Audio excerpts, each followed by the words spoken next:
मेरे मित्रों, मेरे भगवत भक्तों, मेरे सनातनी बंधुओं,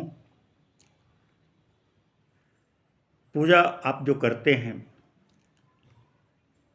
उसमें कहीं कहीं कुछ हम चूक जाते हैं। नियमतः कुछ पूजा नहीं हो पाता, जिसके कारण हमको उसका फल प्राप्त नहीं होता। मेरी माताओं, मेरी बहनों, मेरे भाइयों, जैसे कोई भी कार्य हम करते हैं तो सबसे पहले हम गजानन स्वामी का विघ्नहरण गणराज जो है गणेश जी की पूजा करते हैं। मित्रों, गणेश जी को तुलसी ना चढ़ाएं। गणेश जी को दुर्वा प्रिय है, दूबी अवश्य चढ़ाएं।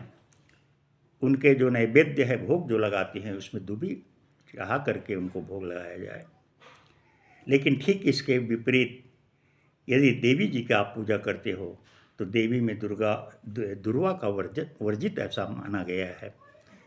कहीं कहीं तो लिखा है कि देवी में दुर्वा चढ़ सकता है कह करके, लेकिन साधारणतः जो किया जाता है प्रचलन अनुसार दुर्वा नहीं चढ़ाना चाहिए।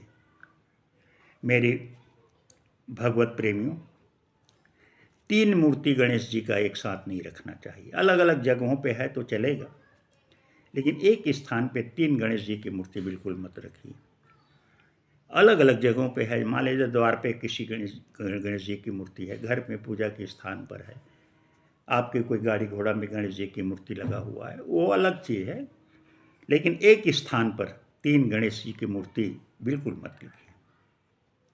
मेरे सनातनी बंधुओं, वैसे ही आप घर पे शिवलिंग रखते हैं तो वैसे तो घर के अंदर शिवलिंग रखना वर्जित है, फिर भी यदि आप शिवलिंग रख करके पूजा करना चाहते हैं तो अंगुष्ठ से बड़ा शिवलिंग घर के अंदर मत रखिए। अंगुष्ठ के बराबर शिवलिंग आप छोटा सा रख करके घर में शिव जी की पूजा कर सकते हैं।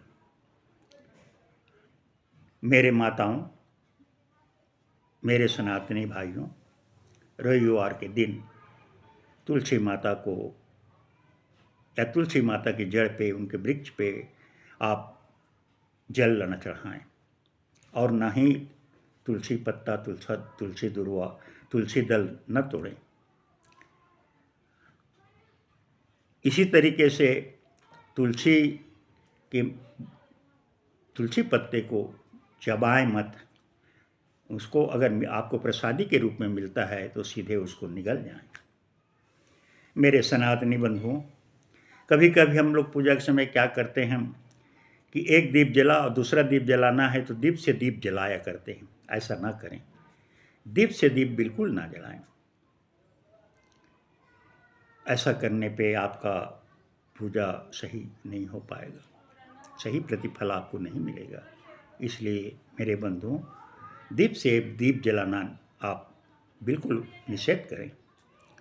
मित्रों, जैसे आप किसी मंदिर पे जाते हैं तो जाते वक्त घंटी जो ऊपर टंगा हुआ रहता है ज़रूर बजा लें, कोई दिक्कत नहीं है। सीढ़ी लांघ करके, सीढ़ी को प्रणाम करके जैसे अंदर प्रवेश करते हैं तो अपनी उपस्थिति दर्ज कराने के लिए मंदिर के ऊपर जो घंटी लगा रहता है उस घंटी को ज़रूर बजा दें, ताकि आपको आने का समाचार, आपके आने का समाचार अपने इष्ट को, अपने प्रभु को लग जाए।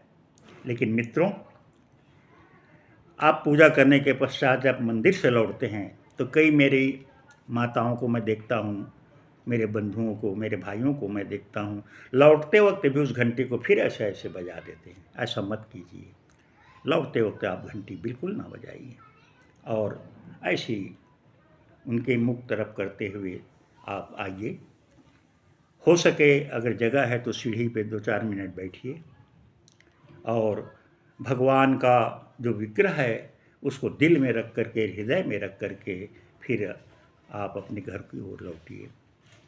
कुछ माताएं, कुछ बंधु मंदिर, कोई विशेष मंदिर दर्शन करने के लिए जाते हैं तो मैं देखा हूँ उस मंदिर का परिक्रमा करते हैं और पीछे से जा कर के उसको प्रणाम करती हैं। बिल्कुल ऐसा मत कीजिए, इससे आपको नेगेटिव ऊर्जा प्राप्ति होगी, भगवान का आशीर्वाद नहीं मिलेगा।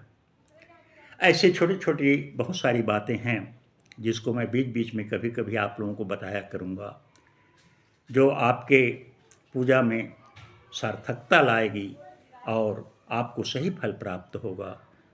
बोलिए श्री गजानन स्वामी की जय, सत्य सनातन धर्म की जय।